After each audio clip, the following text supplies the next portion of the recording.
I live in Arizona where the summer temperatures can get up to 120 degrees. I love being outside though, so I started exploring an outdoor misting system for the backyard. But after getting a $3,000 quote, I went the DIY route. I sourced pretty much all the parts from Amazon. The 1000 PSI high pressure pump was by far the most expensive, but also critical to getting a fine mist and significant cooling. Admittedly, the appearance of the setup is a little ghetto, but functionally it works great, so I'm happy.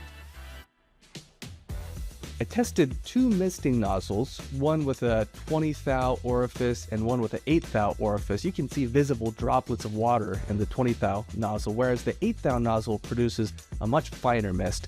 And the finer the mist, the greater the cooling effect, so I went with the 8 thou nozzle. I built two mist rings and mounted them each on industrial fans. It cools the air by like 20 to 30 degrees, so especially in the shade, it's actually totally pleasant to be out in the backyard during the day now. Probably not completely apples to apples, but my total cost was less than half what I would have paid a company to do the installation. At any rate, I'm super happy with how it turned out, and so is my now much cooler family.